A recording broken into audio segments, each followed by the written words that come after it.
Hello नमस्कार दोस्तों। तो डियर फ्रेंड्स, अभी इसरो के अंदर वैकेंसी निकली थी कुछ मेडिकल लैब टेक्नीशियंस की और फायरमैन और फार्मासिस्ट की। तो उन्हीं पोस्ट के रिगार्डिंग आज मैं आपसे बात कर रहा हूँ इस वीडियो के अंदर। तो उन्हीं में एक पोस्ट थी मेडिकल लैब टेक्नीशियन ए। ये पोस्ट का नाम था मेडिकल लैब टेक्नीशियन ए। तो उसी का आज मेरे पास क्वेश्चन पेपर है, अनसोल्ड क्वेश्चन पेपर है 2016 का। मतलब वो पूरा मैंने सोल्व किया है और उसके बाद वो पूरा क्वेश्चन पेपर आप सभी के सामने इस वीडियो में डिस्कस करूंगा। और आप सभी से रिक्वेस्ट है कि दोस्तों इस वीडियो को पूरा देखिएगा। और क्वेश्चन पेपर बहुत ही अच्छा है कि जिन जिन फ्रेंड्स ने एप्लीकेशन फॉर्म अप्लाई किया है तो उनको काफ़ी मदद मिलेगी इस क्वेश्चन पेपर को सोल्व करने के बाद में। और जिन्होंने इससे पहले जो इसरो के अंदर वैकेंसी निकली थी उसके अंदर भी मेडिकल लैब टेक्नीशियन की 2 पोस्ट थी। तो एक तो आपको क्वेश्चन पेपर देखने से सोल्व करने से ये पता चल जाएगा, आपको पैटर्न का पता चल जाता है। दूसरा, आपको किस टाइप के क्वेश्चन पेपर्स आते हैं उसका पता चल जाएगा। और दूसरा मैं आपको ये बताऊँ, ये जो पूरा क्वेश्चन पेपर है आपको किस बुक में मिलेगा, कौन सी बुक है जिससे आप ये प्रिपरेशन इसकी तैयारी कर सकते हैं इसरो की। और बहुत ही अच्छा क्वेश्चन पेपर आया है ये। इसको आपकी वीडियो को पूरा देखिएगा और अधिक से अधिक अपने दोस्तों में, फ्रेंड पे, ग्रुप वगैरह में शेयर कीजिए जिन्होंने भी इस फॉर्म को अप्लाई किया था इसरो के लिए अच्छे तैयारी के लिए। और लास्ट में आपको मैं बताऊंगा वो कौन सी बुक है जहाँ से पूरा क्वेश्चन पेपर उठाया गया है वहाँ से। और उस बुक को आप खरीद के अपनी तैयारी कर सकते हैं आगे के लिए। कर दीजिएगा, लाइक कर दीजिएगा अपने दोस्तों में, फ्रेंड में, ग्रुप वगैरह पे। और आप हमें फॉलो कर सकते हैं फेसबुक पे, लिंक्डइन पे, ट्विटर पे, इंस्टाग्राम सभी पे। और फेसबुक पे हमारा पेज है आरडी मेडिकल साइंस के नाम से, प्लीज़ उसको ज्वाइन कर लीजिए। जितने भी प्राइवेट जॉब्स निकलते हैं कंपनी वगैरह में, किसी भी हॉस्पिटल्स में, तो वो मैं सब वहीं पे पोस्ट करता रहता हूँ। और कुछ ऐसे क्वेश्चन भी होते हैं जो आपस में एक दूसरे से शेयर करते रहते हैं नॉलेज के लिए, तो वो सब आपको वहाँ पर मिल जाएंगे। और एक फेसबुक हमारा ग्रुप भी है medical lab technology with RD medical science के नाम से। यहाँ पे भी आपको बहुत सारे नोट्स और हर तरह के एडवर्टाइजमेंट्स और न्यूज़ जो भी होती है सब मेडिकल से रिलेटेड सब आपको मिल जाएगी इसकी वीडियो के अंदर। तो आप दोस्तों वीडियो आपको बहुत पसंद आएगी। बहुत अच्छे नोट्स हैं, बहुत अच्छा पेपर है ये, आपको पैटर्न का पता चलेगा और आप इसकी अच्छी तैयारी कर लीजिएगा दोस्तों। चलिए स्टार्ट करते हैं, इस पूरी पेपर को देखते हैं क्या कुछ। तो डियर फ्रेंड्स, ये हमारा क्वेश्चन पेपर है इसरो का। ये है, ये देखिए, Vikram Sarabhai space centre, Thiruvananthapuram, government of India, ISRO. तो ये यहाँ पर written test for selection to the post of lab technician A. Advertise number है इसका 292 और पद संख्या है 1291, पोस्ट नंबर है 1291, ठीक है। और ये मैक्सिमम मार्क्स 320 हैं। और यहाँ पे कैंडिडेट का नाम है और तिथि है 25/9/2016, 25 सितंबर 2016 है ये। तो 2016 का क्वेश्चन पेपर है ये। और समय इसमें दिया जाता है 2 घंटे का, 2 आवर्स इसका टाइम होता है। तो पहले तो क्वेश्चन पेपर के बारे में देख लेते हैं कि इस टाइप की क्या कुछ टर्म कंडीशंस होती हैं इनकी। मेन चीज़ें इसमें written test, you had been called for the written test based on the online data furnished you by in the web application. If you have wrongly entered any information in web or you don't access to required qualification as per your advertisement, your candidate will be rejected. तो यहाँ पे ये कह रही है जो भी इन्होंने पहले कुछ डाटा मांगा था एप्लीकेशन से, उन्होंने जो इन्फॉर्मेशन दे रखी थी एप्लीकेशन फॉर्म के अंदर, उसी के अकॉर्डिंग क्वेश्चन पेपर तैयार किया गया है। उनके अगर इस उसके अलावा, विज्ञापन के अलावा कुछ उन्होंने गलत सूचना दी होगी आपने, तो उसके जिम्मेदार आप ही रहेंगे। नंबर 2 पे क्या है, you should sign the whole ticket only presence of the invigilator. जो एग्जामिनर होगा उसके सामने इसके ऊपर साइन करने हैं। अब मेन चीज़ यहाँ पे क्या था, question paper is in the form of question booklets with 80 questions and the duration of the test is 2 our.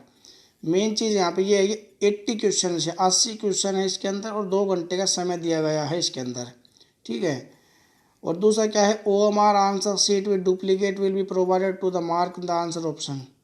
OMR sheet इसके अंदर दी जाएगी प्रश्न का उत्तर देने के लिए, दूसरी प्रति सहित अलग OMR उत्तर पुस्तिका दी जाएगी। 2 OMR शीट होती है, कार्बन कॉपी लगी रहती है, वो होती है। 5 नंबर का पॉइंट इंपॉर्टेंट यहाँ पे, ईच क्वेश्चन कैरी 4 मार्क्स। प्रत्येक जो क्वेश्चन होगा वो 4 नंबर का है, ठीक है। And 1 mark will be deducted for each wrong answer, यानी कि प्रत्येक गलत उत्तर के ऊपर एक नंबर काट लिया जाएगा इसके अंदर से। यहाँ पे ये चीज़ बहुत इंपॉर्टेंट होती है। अगर आपको कोई उत्तर नहीं पता होता तो आप उसको छोड़ दीजिएगा, बट गलत मत कीजिएगा। अगर गलत भी आप आइडिया भी लगाओगे तो भी उसमें आपका बेनिफिट ये रहेगा, अगर सही भी हो सकता है तो आपको 4 नंबर मिलेंगे, अगर गलत हुआ तो आपका 1 नंबर कट जाएगा सही वालों में से। तो ये आपको उन्हीं पे तुक्का लगाना है जिन क्वेश्चंस का आपको कुछ 50% कुछ आंसर का आइडिया हो। और ऊपर दूसरा क्या है, question booklet series code ABCD type के इनके क्वेश्चन पेपर्स आते हैं अलग अलग टाइप के। तो हमारे पास जो वो है ए वाला है। ये क्वेश्चन पेपर सभी के सेम ही होते हैं पर वो सीक्वेंस चेंज होती है, कोई क्वेश्चन नंबर 1 पे है, कोई 10 पे है, किसी में 20 पे है, उससे आगे पीछे कर देते हैं ये लोग। और कुछ नहीं है इसके अंदर ज़्यादा। तो अभी हम मेन देखते हैं। हाँ, मल्टी क्वेश्चंस हैं यहाँ पे, मल्टी चॉइस क्वेश्चंस हैं यहाँ पे। तो multi answer for questions will be regarded as wrong answer. अगर आप किसी भी उत्तर का 2 आंसर क्लिक कर देते हैं तो वो गलत माना जाएगा, उसको रिजेक्ट कर देंगे। चलो अब स्टार्ट करते हैं। हमारा क्वेश्चन पेपर ये है, ठीक है। तो सबसे पहले जो क्वेश्चन है इसके अंदर ये है कि definition of health include which of the following. स्वास्थ्य की परिभाषा में खालिस्तान भी शामिल है। यानी कि स्वास्थ्य की परिभाषा क्या होती है? Physically health, mentally health, social health, ठीक है। तो इसका जो राइट आंसर आएगा वो आएगा D, all of the about.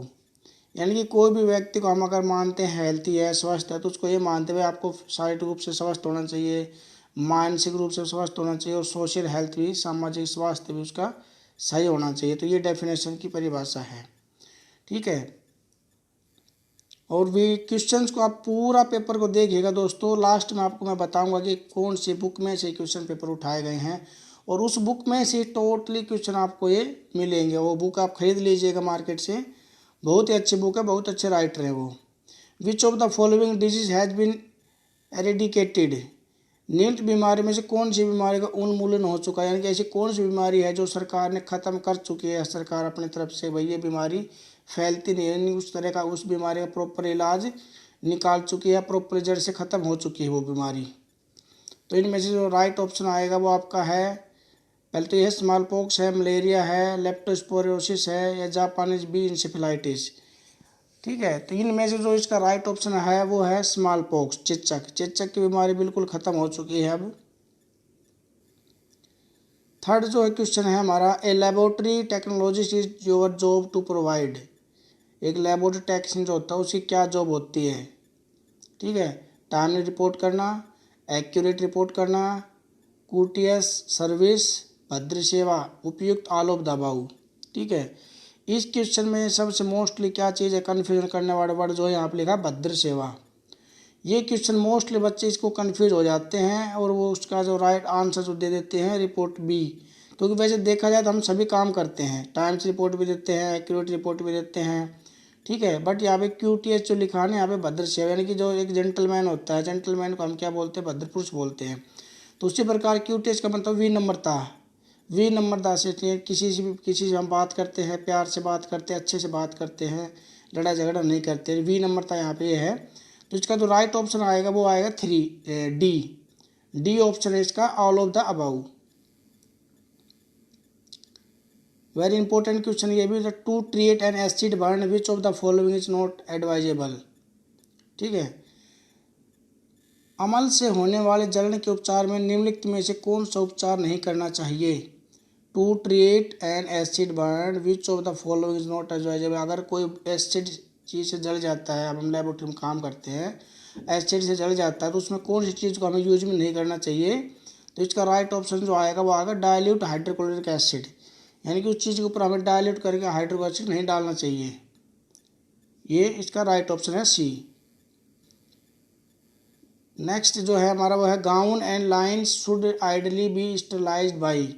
Gown तथा छाल्टी को आदर्श रूप से द्वारा निर्जमीकृत किया जाता है, यानी कि स्टरलाइज किस चीज़ से करते हैं, गाउन को और लाइन्स को। तो जो इसका जो ऑप्शन आएगा ये है ऑटोक्लेविंग, केमिकली मेथड से, ड्राई हीट से, नन ऑफ द अबाउ।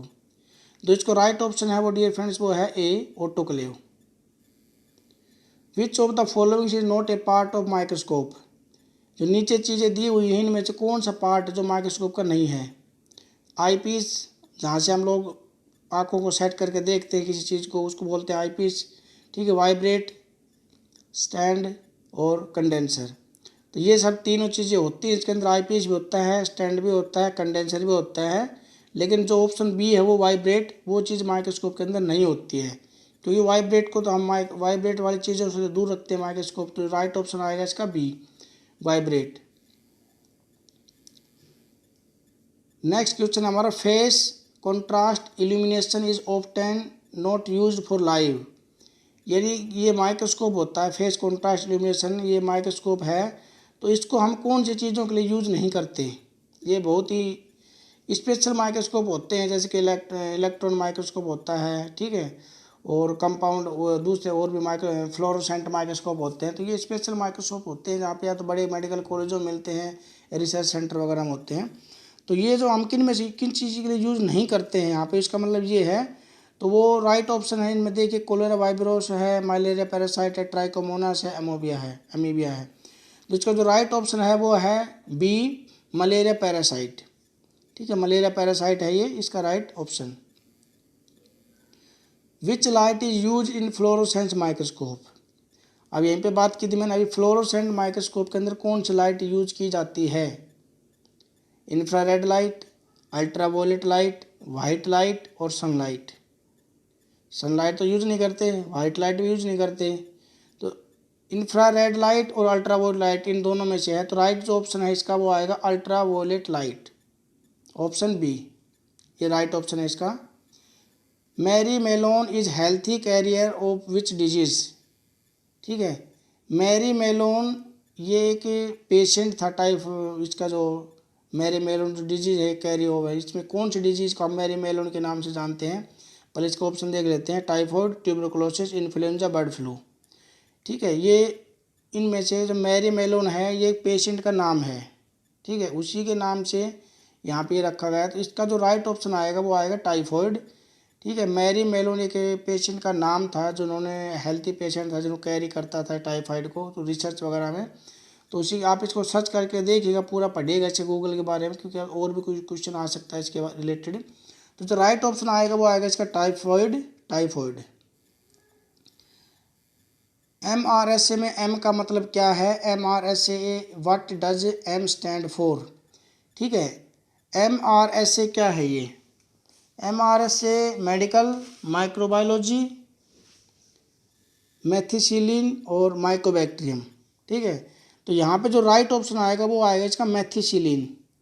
ये इसकी फुल फॉर्म आप जरूर सर्च कर लीजिएगा गूगल पे।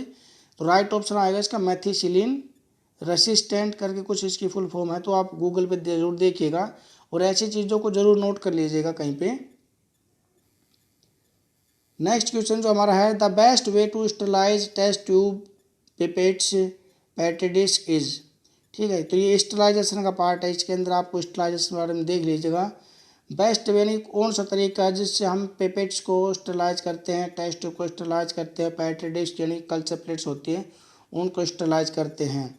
तो hot air oven, tyndallisation, boiling, steam under pressure. ठीक है, तो बहुत से फ्रेंड्स मैंने अपने मेडिकल जो ग्रुप है फेसबुक पे, उस ग्रुप में कुछ क्वेश्चन डाले थे आज 5-10 क्वेश्चन से। तो उनमें से कुछ फ्रेंड्स कमेंट कर रहे थे कि स्टीम अंडर प्रेशर। ठीक है, तो वो उसका रॉन्ग आंसर है। इसको राइट आंसर जो आएगा इसका वो आएगा hot air oven. Hot air oven जो है इसका राइट आंसर है। तो प्लीज़ जिन भी दोस्तों ने फेसबुक पे कमेंट किए थे वो राइट आंसर इस वीडियो में मिल जाएंगे उनको, वो तो प्लीज़ ज़रूर देख लीजिएगा आप। राइट आंसर आएगा इसका hot air oven. The term international unit U is use to express the value of. हम जब भी लेबोरेटरी में काम करते हैं दोस्तों अक्सर देखते हैं mg पर DL, ग्राम पर DL, डेसिबल, लीटर है, यूनिट पर लीटर, यूनिट्स होते हैं हमारी। तो इनमें से इन्होंने पूछा कि यूनिट यूज करते हैं, इंटरनेशनल यूनिट जो यू है वो किस चीज़ को एक्सप्रेस करती है। एंजाइम्स के लिए, यूरिया के लिए, क्रेटिनाइन के लिए, शुगर के लिए। तो हम बेसिकली देखो कुछ कुछ क्वेश्चन ऐसे होते हैं जिनका हमें नहीं पता होता है, लेकिन फिर भी हम एक आइडिया लगा लेते हैं। शुगर का mg पर DL होता है, यूरिया का mg पर DL होता है, क्रेटिनाइन का mg पर DL होता है। बचा क्या, एंजाइम।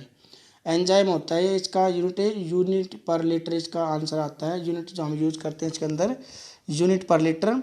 लाइपेज भी और अमाइलेज दोनों की यूनिट जो होती है यूनिट पर लीटर में होती है। तो राइट ऑप्शन आएगा इसका ए। पीसीबी को in which unit PCB reported, PCB की रिपोर्ट हम किस में करते हैं, पर मिलीमीटर में, पर सेंटीमीटर में, मिलीमीटर पर आवर या परसेंटेज में। तो सीबीसी के अंदर हम पीसीबी करते हैं, उसके अंदर उसकी यूनिट क्या होती है, परसेंटेज। राइट ऑप्शन आएगा इसका C. Urine excretion less than 500 ml is also known as, 500 में से नीचे की यूनिट को क्या कहा जाता है। क्लिनिकल पैथ के में पूरी वीडियो चैनल पे आपको मिल जाएंगे दोस्तों, यूरिन से रिलेटेड जितनी भी वीडियो हैं सब आपको मिल जाएंगे, फिर डिस्क्रिप्शन के अंदर उनको आप देखिएगा, उसके अंदर यूरिन की अच्छी पीपीटी मैंने बना के अपलोड कर रखी हैं। और तो यहाँ पे हम देख लेते हैं, तो अनयूरिया क्या होता है, नेक्टोयूरिया क्या होता है, ओलिगोयूरिया और पॉलीयूरिया। ठीक है, तो कुछ चीज़ हमें ऐसे होती है, अगर हमें नहीं पता होता उसका आंसर भी, तो हम कुछ एक दो चीज़ों को जानते हैं, जैसे पोली का मतलब होता है अधिक, तो पॉलीयूरिया तो होगा नहीं इसका। और दूसरा क्या है, अनयूरिया का मतलब होता है बिल्कुल यूरिन नहीं आ रहा, बिल्कुल यूरिन एक्सक्रीट नहीं हो पा रहा, तो ये भी ऑप्शन नहीं आएगा हमारा। ये करें 500 ml से नीचे। ठीक है, और ओलिगयूरिया, तो इसका जो राइट आंसर आएगा वो आएगा ओलिगयूरिया। तो राइट ऑप्शन आएगा इसका D. Urine with fix specific gravity of about 1.010 is also known, यानी कि यूरिन की जो स्पेसिफिक ग्रेविटी होती है वो 1.010 पे फिक्स होती है, 1.08 से 1.01 इसके बीच में जो रहती है, तो फिक्स स्पेसिफिक ग्रेविटी होती है कि कम स्पेसिफिक ग्रेविटी होती है कि ज़्यादा होती है, फिक्स होती है, हम यूरिन के अंदर पढ़ते हैं। तो वहीं पे देखो इसका जो राइट ऑप्शन क्या देखते हैं, क्या दे रखा है इन्होंने, हाइपोस्थेनिक यूरिक एसिड, और बी है आइसोस्थेनिक यूरिक एसिड, और हाइपरस्थेनिक यूरिक एसिड, यूरिन, और नन ऑफ द अबाव। ठीक है, तो ये देखो हाइपो का मतलब होता है कम, यहाँ पे बात हो रही फिक्स की। हाइपो का मतलब होता है कम, हाइपर का मतलब होता है अधिक, और ऑप्शन डी है नन, कोई भी नहीं। तो यहाँ पे फिक्स का हमारा क्या आएगा, आइसोस्थेनिक यूरिक यूरिन। ठीक है, आइसोस्थेनिक यूरिक यूरिन। तो ऑप्शन बी जो है इसका राइट ऑप्शन है। Bacterial contamination of stale urine causes alkalisation due to, यानी कि बासी मूत्र में बैक्टीरिया से होने वाला सुदर्शन के खालिस्तान के कारण क्षार्य का कारण बन जाता है, यानी कि जो यूरिन रखा रहता है वो बैक्टीरिया की वजह से उसकी पीएच चेंज हो जाते हैं। हम देखते हैं रूम टेम्परेचर पे कोई यूरिन रखा रहता है तो उसके कुछ टाइम बाद उसकी पीएच चेंज हो जाती है। तो उसका क्या मतलब होता है, क्या रीजन होता है। Number 1 loss of glucose, conversion of urea to ammonia, both of the above, none of the चीज़। तो यहाँ पे जब हम रूम टेम्परेचर किसी चीज़ के बारे में पढ़ते हैं यूरिन के बारे में, तो हमें पता है ग्लूकोज कम हो जाती है। ठीक है, बट यहाँ पे वो चीज़ नहीं पूछ रहा है, यहाँ पे पूछ रहा है कि यूरिन को रखने से पीएच एल्कलाइन हो जाती है। तो जो इसका राइट ऑप्शन आएगा वो आएगा बी, यूरिया का अमोनिया में परिवर्तन। यूरिया का अमोनिया में परिवर्तन होता है तो उसकी वजह से पीएच चेंज होती है, ये एसिड यूरिन से एल्कलाइन में कन्वर्ट हो जाता है, इसलिए ज़्यादा टाइम यूरिन को नहीं रखना चाहिए। तो राइट ऑप्शन आएगा यहाँ पे इसका बी। नेक्स्ट है हमारा excretion of albumin between 30 to 300 mg per day also known. Urine का जब एक्सक्रेशन होता है 30 से लेकर 300 mg पर DL के अंदर अगर यूरिन की वैल्यू आती है उसको क्या कहा जाता है, microalbuminuria, proteinuria, glycosuria, none of the above. अब यहाँ पे देखिए कैसे पहचानेंगे हम, माइक्रो एल्ब्यूमिन है और प्रोटीन यूरिया, दोनों चीज़ का हमें कन्फ्यूज कर रही है कि ग्लाइकोसूरिया तो होगा नहीं। ग्लाइकोसूरिया क्या है, यूरिन के अंदर शुगर आती है उस कंडीशन को कहा जाता है ग्लाइकोसूरिया। अब यहाँ पे इन दोनों में से देखना हमें, तो जो इसका राइट ऑप्शन आएगा वो आएगा माइक्रो एल्ब्यूमिन यूरिया। 30 से 300 के बीच में अगर यूरिन एक्सक्रेशन हो रहा है ना तो वो माइक्रो एल्ब्यूमिन यूरिया, अगर 300 से ऊपर जा रहा है तो वो कंडीशन आएगी प्रोटीन यूरिया। तो यहाँ पे जो राइट ऑप्शन आएगा वो इसका है microalbuminuria. Next question हमारा Ehrlich test is use to detect. Ehrlich test जो होता है ये हम यूरिन के अंदर देखते हैं, बाल साइड बाल पिगमेंट करते हैं। तो अगर आपको इनमें से दो भी टेस्ट लगाते होंगे तो भी आप उसका आंसर पता चल जाएगा। Ehrlich reagent, bile salt, bile pigment, urobilin, इसकी वीडियो मैंने बना रखी है फेसबुक, इस पे यूट्यूब चैनल आपको मिल जाएगी। एहरलिक रिजेंट क्या होता है, देखो बाइल साल्ट के लिए हम करते हैं सल्फर पाउडर लेते हैं, बाइल पिगमेंट के लिए क्या करते हैं फाउचेट रिजेंट लेते हैं, यूरोबिलिन के लिए क्या लेते हैं, बच गया यही एहरलिक रिजेंट।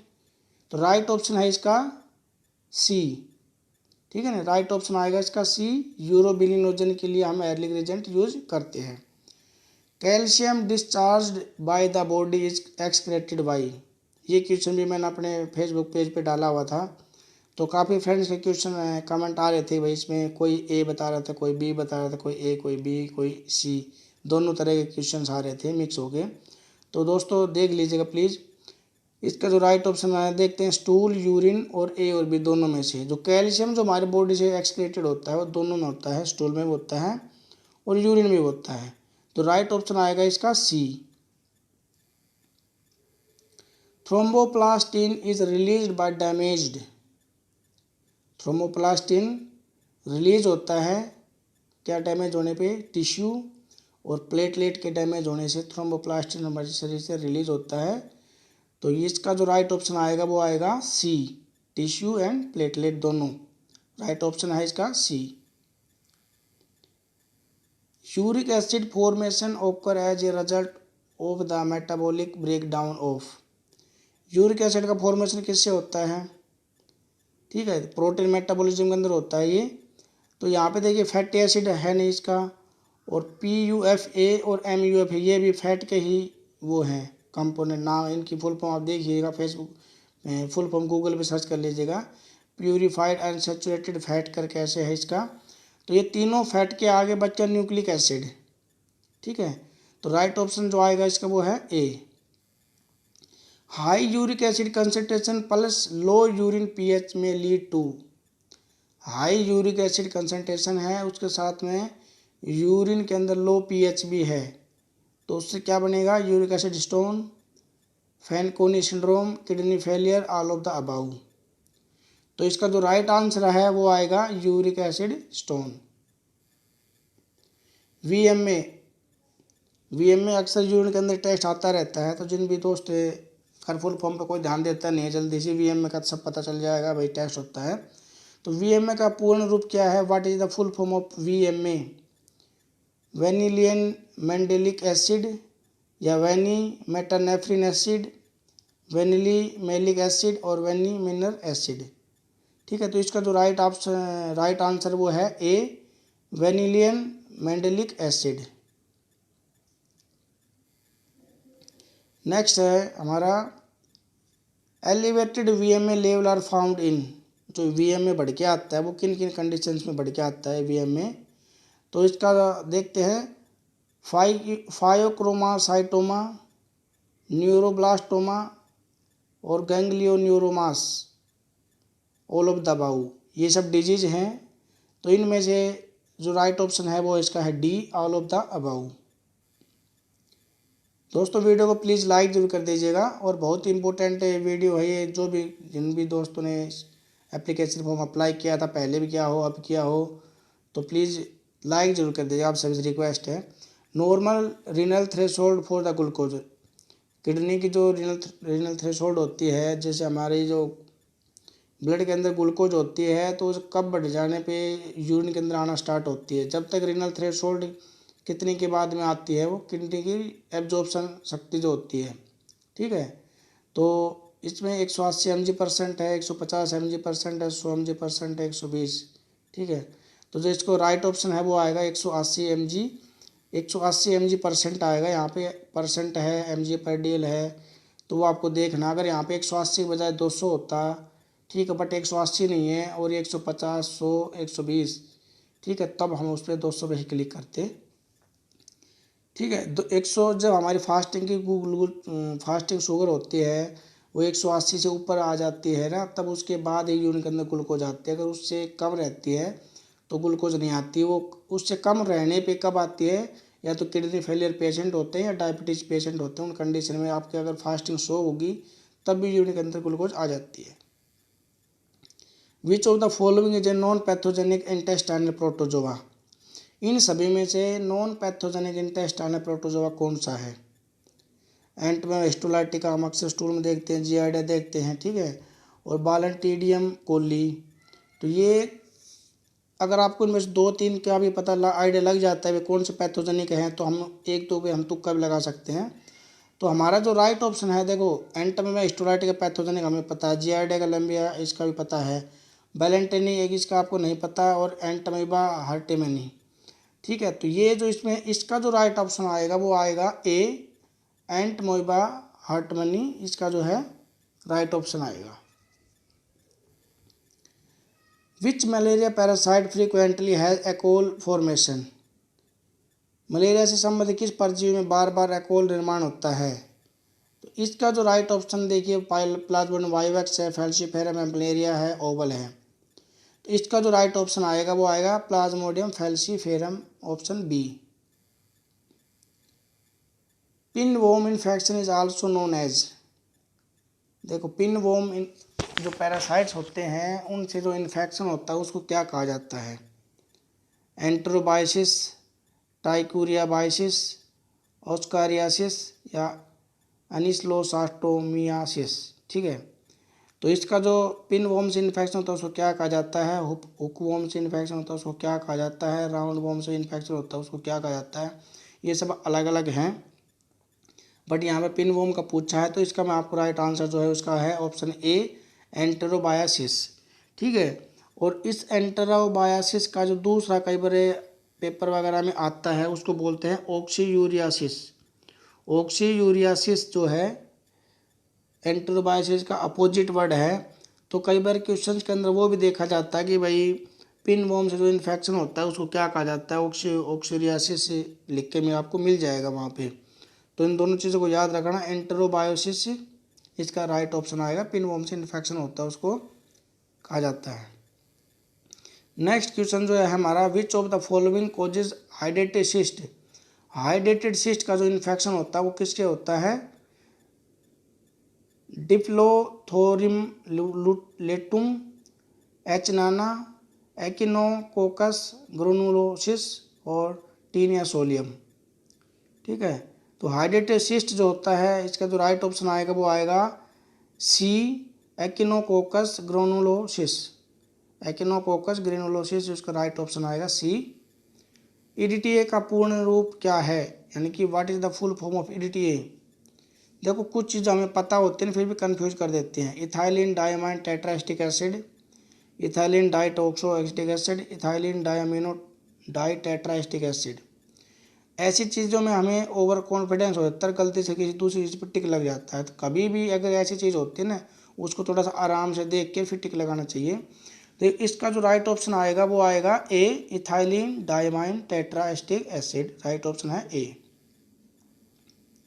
बहुत से क्वेश्चन गलत हो जाते हैं जल्दी जल्दी में जिनका हमें राइट ऑप्शन पता रहता है फिर भी। EDT act as a. EDT का कैसे काम होता है? ईडीटी का एंटीकोगुलेंट होता है हमें पता है, बट उसका काम क्या होता है? कैल्शियम को रिमूव करना। ठीक है, तो उसको बोला जाता है चैलेटिंग एजेंट। तो यहाँ पे कन्फ्यूजन होने वाली चीज़ है, कुछ लोग सोचते हुए चैलेटिंग एजेंट भी कहते हैं इसको और एंटी कोगुलेंट भी है ये, तो सी पे टिक मार देंगे, बट जो गलत हो जाएगा। राइट ऑप्शन जो आएगा इसका वो है ए, चैलेटिंग एजेंट। नेक्स्ट क्वेश्चन हमारा, at room temperature EDTA preserve cellular morphology. जो ईडीटीए सैंपल होता है उसको अगर हम रूम टेम्परेचर पर रखते हैं तो उसकी जो सेल्स की मॉर्फोलॉजी है वो कितने टाइम तक प्रिजर्व रहती है? 2 से 3 आवर, 5 to 10 आवर, 10 दिन या 5 डेज। अब एक चीज़ यहाँ पे बहुत ज़्यादा कंफ्यूज करती है। हम लेबोरेटरी में काम करते हैं, हम सोचते हैं सुबह के सैंपल हमारी शाम तक 5 साढ़े 5 बजे तक 8 से 10 घंटे बाहर रखे रहते हैं, तो राइट ऑप्शन आएगा इसका 5 to 10 आवर। बट वो गलत है क्योंकि वहाँ पे एयर कंडीशंस होती हैं, एसी चलती रहती है, वहाँ का टेम्परेचर अलग होता है। ये पूछ रहा है बिना एसी वाले टेम्परेचर की बात चल रही है यहाँ पे। तो जो इसका राइट ऑप्शन आएगा वो आएगा ए, 2 to 3 आवर। हीमोग्लोबिन का कार्य बताइए। State the important function of haemoglobin. Transport of carbon dioxide, transportation of oxygen, building of the cells, repairing of the sales.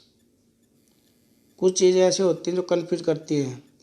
ठीक है, यहाँ पे तो हमें पता है वो ऑक्सीजन क्या करता है, हीमोग्लोबिन का कार्य होता है ऑक्सीजन को कैरी करना। तो राइट ऑप्शन आएगा इसका B, transportation of oxygen. Sahli's method is based on the conversion of haemoglobin to.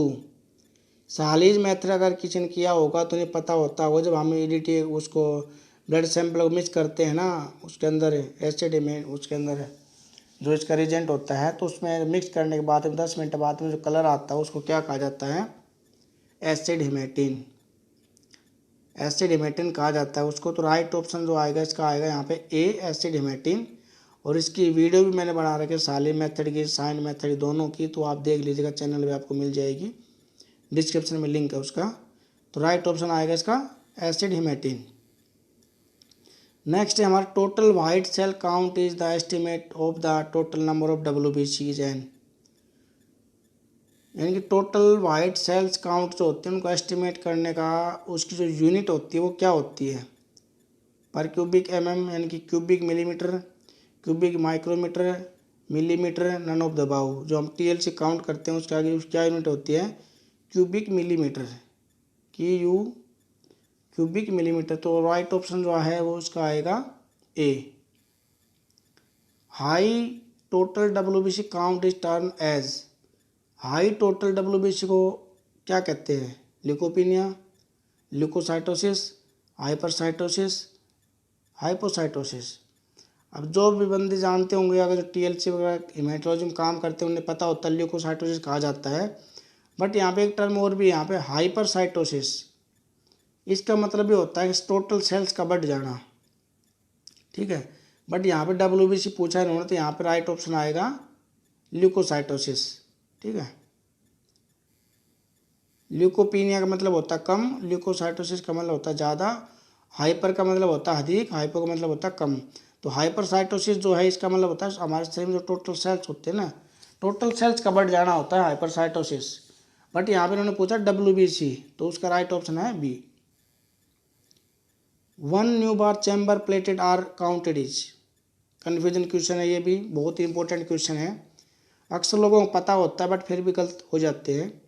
तो 1 Neubauer chamber platelets are counted in, on Neubauer chamber platelets are counted in 5 RBC square, 4 WBC square, 8 RBC square. Please दोस्तों comment कीजिएगा अगर आप इस question को देख रहे हैं तो जल्दी से। इसका जो राइट ऑप्शन आएगा वो आएगा ऑप्शन डी। प्लेटेड काउंट को हम 5 RBC स्क्वायर में काउंट करते हैं और WBC के वाले काउंट में भी स्क्वायर काउंट करते हैं, दोनों में करते हैं। अब वो करते कम हैं और जब प्लेटेड वगैरह ज़्यादा कम होते हैं तब इसका अलग अलग डायल्यूशन के हिसाब से काउंट करते हैं। पर मोस्टली ज़्यादा अगर 5 में किया जाता है, बट की चीज़ ज़्यादा कम होती है ना तो उसको 4 वाले में काउंट करते हैं। तो इसका जो राइट ऑप्शन आएगा वो आएगा D. Low platelet count is term as, low platelet count को क्या कहा जाता है? Thrombocytopenia, thrombocytosis, hypercytosis, leukocytosis. Leukocytosis meaning WBC होती है, हाइपरसाइट का मतलब सेल्स होते हैं, थ्रोम्बोसाइटोसिस मतलब होता है प्लेटेट का बढ़ जाना। बट यहाँ पे पूछा लो प्लेटेड काउंट का मतलब होता है thrombocytopenia. Right option A. ESR, what is the full form of ESR? Erythrocyte sedimentation rate. Right option आएगा इसका ए। RBC का जीवन काल कितना है? What is the life span of RBC? Very important question है, मोस्टली एग्जाम वगैरह में मैंने देखा है इस क्वेश्चन को। तो यहाँ पे आपको देखो 120 डेज दे रखा है, 145 डेज है, 10 डेज है, 8 डेज है। C और D तो है नहीं और B भी नहीं है, तो राइट ऑप्शन है इसका 120 डेज। और दोस्तों एक वीडियो मैंने बना रखी है जितने में बॉडी सेल्स हैं हमारे शरीर में उन सभी के लाइफ स्पेन टाइम कितना होता है, बहुत इंपॉर्टेंट सेल वीडियो है वो, उसको आप प्लीज़ ज़रूर देख लीजिएगा, डिस्क्रिप्शन में आपको लिंक मिलेगा, ठीक है। सभी सेल्स का लाइफ टाइम मैंने उस पर मैंसन कर रखा है। तो RBC का जो लाइफ टाइम जो होता है वो 120 डेज होता है, पर कहीं कहीं पर 90 से 120 दिन भी लिखा होता है। तो वो आपको क्वेश्चन को देखने के आंसर सभी को मैच करके देना होता है, ठीक है। तो राइट ऑप्शन आएगा इसका ए। एर्थ्रोपोइटिन इज फॉर्म्ड इज, एर्थ्रोपोइटिन कहाँ पे बनता है? किडनी में, बोन मैरो में, A, B, C क्या है? अक्सर आप लोगों ने कभी देखा हो जो किडनी फेलियर पेशेंट्स होते हैं उनको एर्थ्रोपोइटिन के इंजेक्शन लगते हैं, ठीक है। तो इस चीज़ को हमेशा याद रखना, एर्थ्रोपोइटिन होता है वो हमेशा किडनी के अंदर बनता है। तो राइट ऑप्शन इसका आएगा A. Fixative use to fix a slide before staining. हम हमेशा टीएलसी के लिए स्लाइड बनाते हैं, किसी दूसरी स्लाइड बनाते हैं सेल्स वगैरह की, तो उसको किस में फिक्स करते हैं? Acetone free methyl alcohol, ethanol, isopropyl alcohol, एनॉन। ठीक है, इसका तो राइट ऑप्शन आएगा A, acetone free methyl alcohol.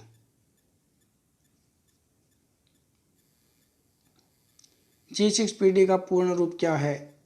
What is the full form of G6PD?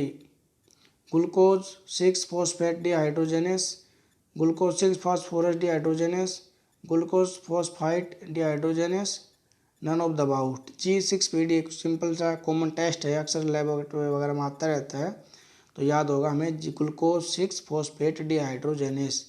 Option 1A, option A जो है इसका राइट ऑप्शन है, right answer. What is the normal reference range of bleeding time?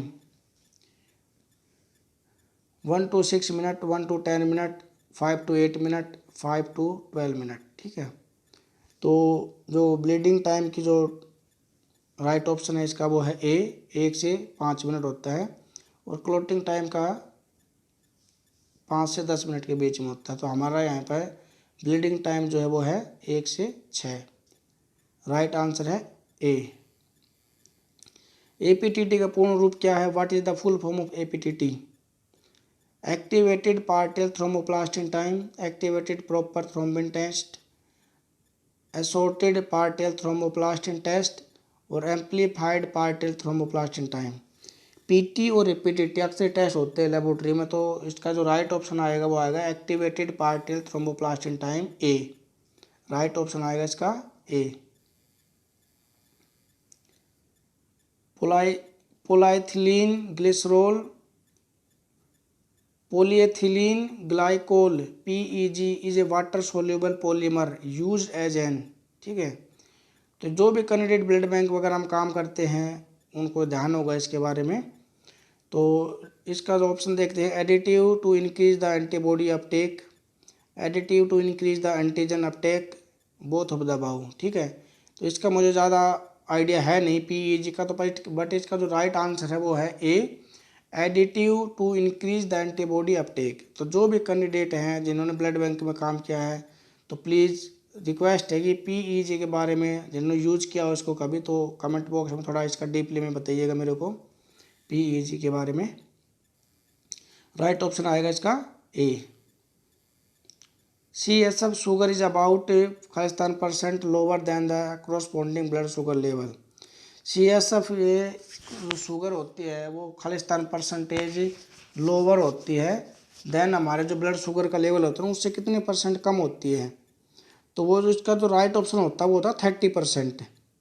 ठीक है, 30% होता है, but इन्होंने यहाँ पे आंसर क्या कर रखा है कि अलग अलग दे रखे, 30% दो है।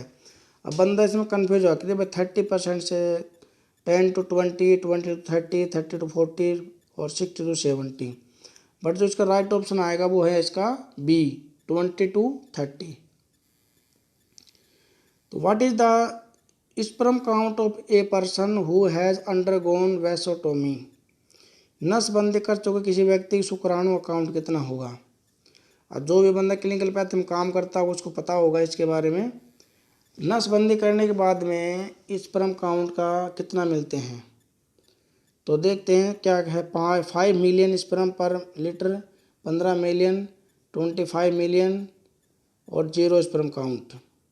ठीक है, इसका जो राइट ऑप्शन है वो है डी, 0 स्पर्म पर मिलीलीटर।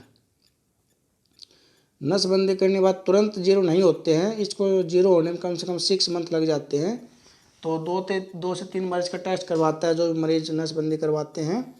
तो स्टार्टिंग में उसके ज़्यादा होते हुए धीरे धीरे कम हो जाते हैं, उसके बाद फिर वो नील हो जाते हैं। 6 मंथ कम से कम उसको बंदे को लग जाता है नील होने में।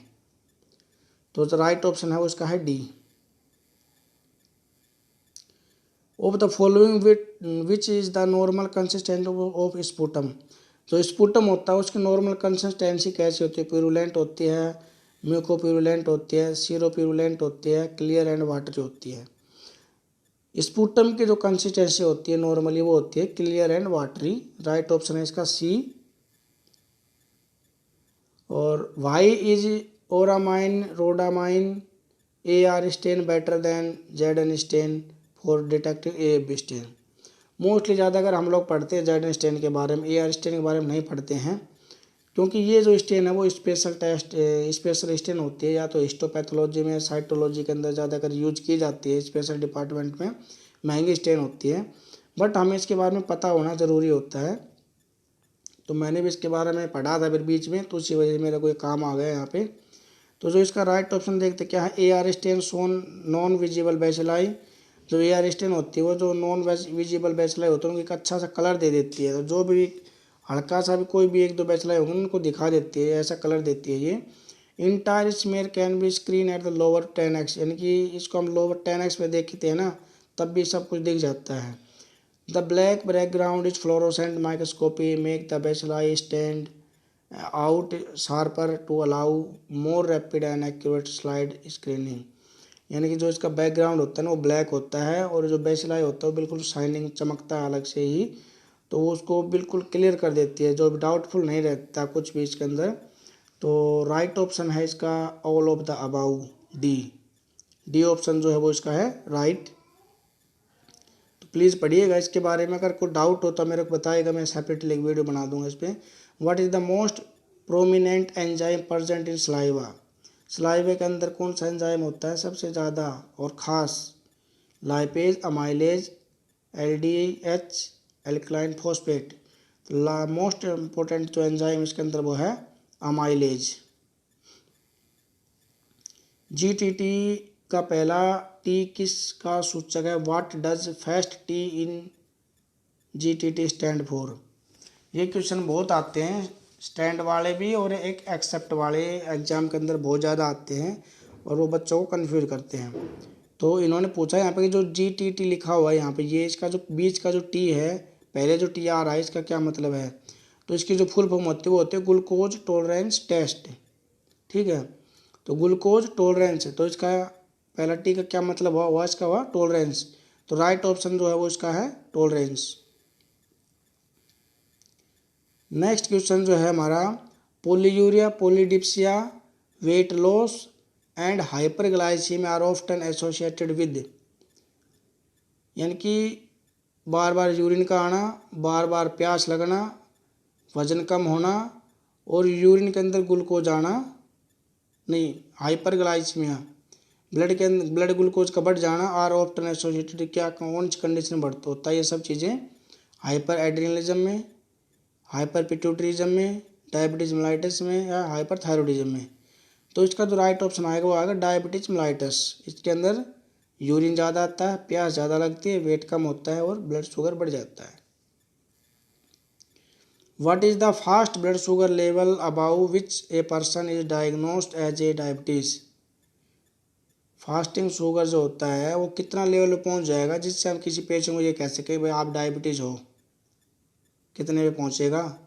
फास्टिंग शुगर कितनी होती है हमारी? 100 से लेके, नहीं 80 70 से लेके 110 से या 100 तक नॉर्मल मानते हैं। किसी किसी लेबोरेटरी में 70 से 100 होती है, किसी में 70 से 110 तक होती है। ठीक है, बट ये नहीं होती किसी का 110 से आ जाए तो हम उसको कहते हैं भाई तुम तो डायबिटीज़ हो रखे हो, क्योंकि डायबिटीज़ जो डॉक्टर होते हैं उनका भी एक अपना क्राइटेरिया होता है कितने आने पे अगर आ जाता है।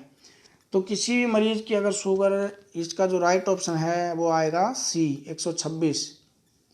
126 को होगी तो पेशेंट को डायबिटीज़ कहा जाएगा। NIDDM में I किसका सूचक है? What does I stand for NIDD। तो इसकी फुल फॉर्म मैं आपको बता देता हूँ, नॉन इंसुलिन डिपेंडेंट डायबिटीज़। ठीक है, एक इंसुलिन डिपेंडेंट डायबिटीज़ होती है, एक नॉन इंसुलिन डिपेंडेंट डायबिटीज़ होती है। तो उत्तर इसको मिल ही गया होगा आपका। इसका जो राइट ऑप्शन है वो आएगा इंसुलिन। आई पूछा है इन्होंने, तो आई का ऑप्शन है insulin. HbA1c indicate the blood sugar control over the past days. HbA1c common test होता है जिसे हम हर किसी पेशेंट में कहते हुए 3 महीने ग्लूकोज कंट्रोल बताती है यहाँ पे। तो राइट ऑप्शन जो है वो इसका आएगा C 120 डेज के एवरेज को बताती है। Urine urobilinogen is absent, very important question है ये। यूरिन में यूरोबिलिनोजन एब्सेंट आता है किस कंडीशन में एब्सेंट? नॉर्मली रहता है यूरिन के अंदर यूरोबिलिनोजन, बस बिल्कुल एब्सेंट कब हो जाता है? इम्पेयर्ड लीवर इन फंक्शन में, during induced liver dye function, complete bile duct obstruction और रोटर सिंड्रोम में। ठीक है, तो यूरिन के अंदर यूरिन एब्सेंट यूरोबिलिनोजन जो होता है वो एब्सेंट हो जाता है कंप्लीट बाइल डक्ट ऑब्स्ट्रक्शन के टाइम पे, बिल्कुल एब्सेंट हो जाता है। उस टाइम पे आपके स्टूल में यूरोबिलिनोजन आना स्टार्ट हो जाता है स्टूल के अंदर। नेक्स्ट जो है हमारा है what are the basic component of photometer. Photometer के अंदर बेसिक कंपोनेंट क्या होते हैं? लाइट सोर्स होता है, फिल्टर होता है, क्यूबिट होती है। तो राइट ऑप्शन इसका आएगा all of the about. What is the good cholesterol in the body. A good cholesterol होता है, बैड कोलेस्ट्रॉल होता है HDL, VLDL, LDL, triglyceride.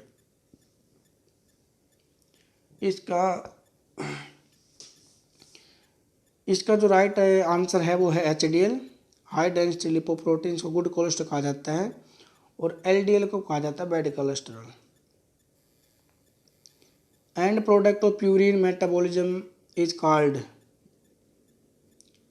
Purine का जो मेटाबॉलिज्म होता है उसको क्या कहते हैं हम लोग यहाँ पे? Uric acid, creatinine, triglyceride, cholesterol. Purine word जो जुड़ा है वो जुड़ा हुआ है यूरिक एसिड के साथ में। प्यूरिन की डाइट हम ज़्यादा खाते हैं तो यूरिक एसिड बढ़ जाता है, तो राइट ऑप्शन आएगा इसका A, uric acid. Decrease level of chloride are found in. Chloride का डिक्रीज लेवल कब मिलता है हमें? एक्सटेंसिव बर्न में, वोमिटिंग में, डायरिया में, ऑल ऑफ द अबाउ। तो राइट ऑप्शन है इसका वो है D, all of the above. Iron is absorbed in small intestine, kidney, large intestine, liver.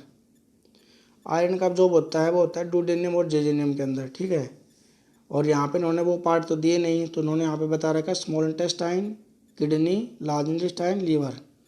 तो ये जो दोनों पार्ट होते हैं वो होते हैं स्मॉल इंटेस्टाइन के। तो राइट ऑप्शन वो है इसका है A. In the plasma iron is bound to a globulin called. Plasma में खालिस्तान नाम ग्लोबुलिन से लोहा आबद्ध होता है। In the plasma iron is bound to globulin called transferrin, ferritin, A and B. उपयुक्त में से कोई भी नहीं, तो इसका जो राइट ऑप्शन है वो आएगा transferrin. Which is the method use commonly in estimated amylase level. Amylase level के लिए कौन सा मेथड यूज किया जाता है? Turbidimetric method, direct substrate method, A and B, none of the above. जो राइट ऑप्शन है वो इसका आएगा डायरेक्ट सबस्ट्रेट मेथड, बी। ठीक है, तो अमाइलेज के लिए हम यूज करते हैं ऑप्शन बी, और टर्बिडिटी मैट्रिक मेथड होता है ये होता है लाइपेज के लिए। What is the best daily quality control procedure recommended for qualitative and errorless working in the lab? तो जो कैंडिडेट कंट्रोल चलाते हैं उन्हें मोस्टली पता रहता होगा कि भाई अच्छा प्रोसीजर कौन सा होता है लेबोरेटरी के अंदर सही काम करने का। तो यहाँ पे इन्होंने बताया 2 level of control should be assign at least once a day. एक दिन में 2 लेवल चलाने अच्छे हैं, या रन पेशेंट टेस्ट 2 टाइम, या पेशेंट उस सैंपल होते हैं उनको 2 बार चला के देखें। ऑप्शन ए, बी एंड कोई नहीं। राइट ऑप्शन जो है वो है इसका A, 2 level of control should be assign at least once a day. ठीक है, एक दिन में 2 लेवल कंट्रोल चलाएंगे तो हमारा प्रोसीजर सही रहेगा क्वालिटी कंट्रोल का। नेक्स्ट है lipase is pancreatic enzyme that change fat and triglyceride into. Lipase एक पैनक्रेटिक एंजाइम है जो चेंज करता है फैटी एसिड एंड ट्राइग्लिसराइड को। किस में? फैटी एसिड में, ग्लिसरॉल में। तो इसका जो राइट ऑप्शन है वो है सी। ठीक है, what is the normal average serum sodium level? 125 to 135, 136 to 145, 146 to 155 और 155 से 165। तो ऑप्शन सी और डी तो है नहीं इसके, तो जो इसका राइट ऑप्शन है वो है बी, 136 से 145 मिलीमोल पर litre. Which of the following antibodies related to allergic reaction, यानी कि एलर्जी रिएक्शन में कौन सी एंटीबॉडी बढ़ जाती है। अक्सर से हम देखते हैं ना एलर्जी के लिए तो इस्नोफिल बढ़ते हैं, तो उसी के लिए साथ में ये किया जाता है IgE। राइट ऑप्शन वो है इसका D. What kind of test is blood grouping, blood group है वो किस टाइप का टेस्ट है, उसके अंदर क्या होता है। कॉम्प्लीमेंट ऐसे है, एग्लूटिनेशन होता है, फ्लोकुलेशन होता है, इम्यूनो डिफ्यूजन होता है। तो हम जब भी ब्लड ग्रुप कभी लगाते हैं हम उसके अंदर कहते हैं एग्लूटिनेशन हुआ है, तो राइट ऑप्शन वो है इसका B agglutination. What kind of test is pregnancy card test, pregnancy card का जो टेस्ट होता है वो किस टाइप का टेस्ट होता है। कॉम्प्लीमेंट ऐसे होते हैं, एग्लूटिनेशन होता है, फ्लोकुलेशन होता है, इम्यूनोक्रोमेटोग्राफी होता है। तो जितने भी कार्ड यूज करते हैं हम लोग, टाइफाइड यूज करते हैं, प्रेगनेंसी यूज करते हैं, चिकनगुनिया कार्ड होते हैं, इनके अंदर सब के अंदर क्या होता है इम्यूनोक्रोमेटोग्राफी लगी होती है। जो पीछे हम सेम डालते हैं तो इसकी वजह से आगे को चल के जाता है। जो पेपर होता है ना वो क्रोमेटोग्राफी पेपर होता है, इम्यूनोक्रोमेटोग्राफी। तो राइट ऑप्शन वो है इसका है D. What type of test is oestrogen progesterone receptor study, ठीक है। एस्ट्रोजन और प्रोजेस्टेरोन जो रिसेप्टर स्टडी होती है वो हम किस में करते हैं, इम्यूनोहिस्टोकेमिस्ट्री में, एग्लूटिनेशन में, फ्लोकुलेशन में, इम्यूनोक्रोमेटोग्राफी के अंदर। इसका जो राइट ऑप्शन वो आएगा इम्यूनोहिस्टोकेमिस्ट्री के अंदर ये टेस्ट किया जाता है। यहाँ पे ये बहुत इंपॉर्टेंट क्वेश्चन है।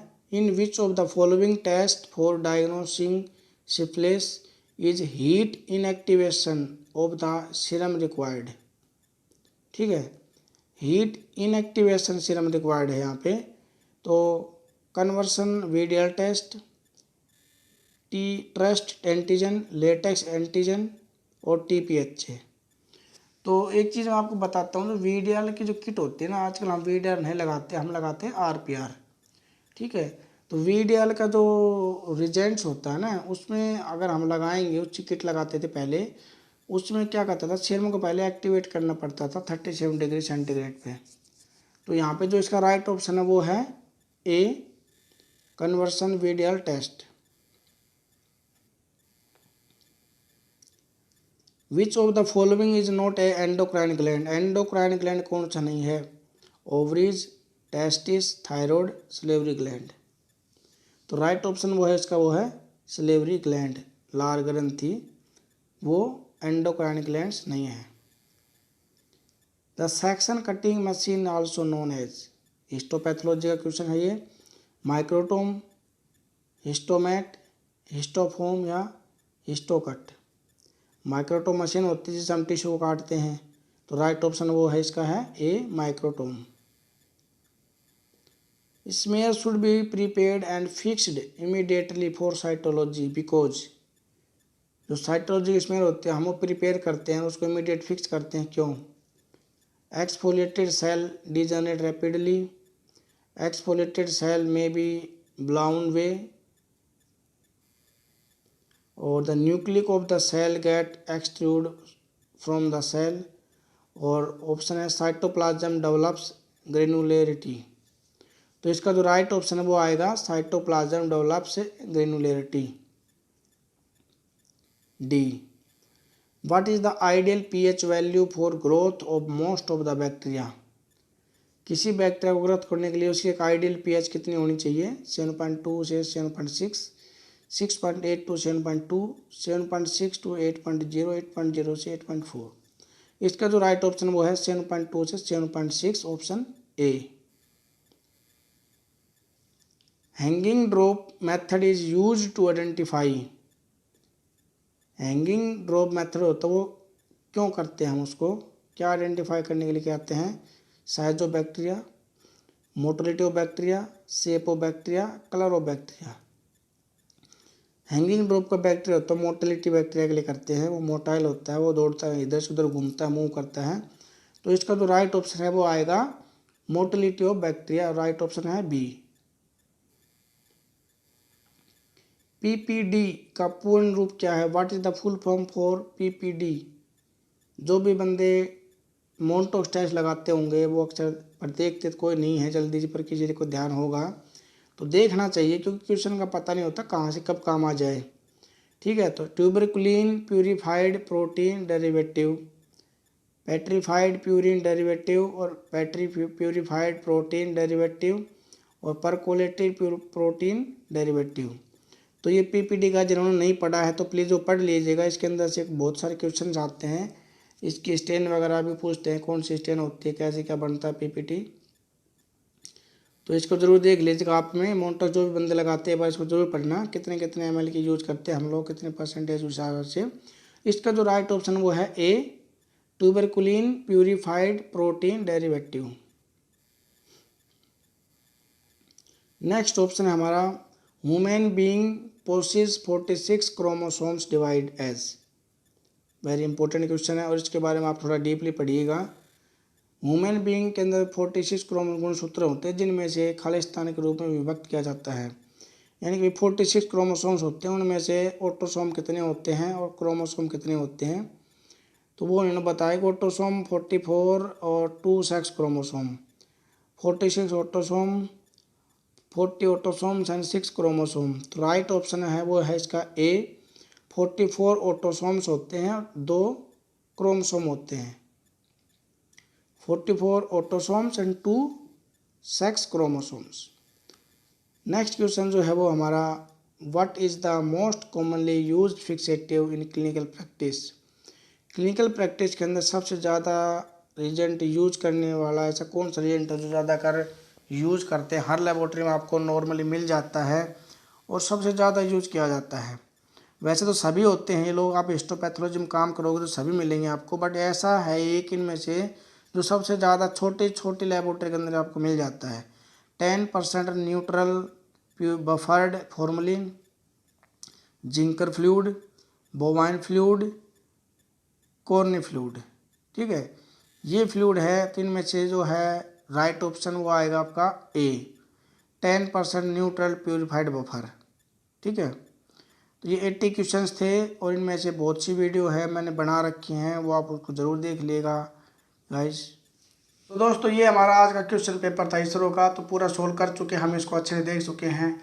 और जो भी दोस्त होते हैं पूरा देखिएगा, जिन्होंने पूरा नहीं देखा वो पूरा इसको सोल्व करके देखिएगा। किताबों के अंदर जो क्वेश्चन पेपर्स आपके आते हैं ना, उस टाइप के कुछ ऐसे क्वेश्चन होते हैं तो उनके बारे में हमें डीपली थोड़ा पढ़ना चाहिए, उसके बारे में उसको नोट कर लेना चाहिए।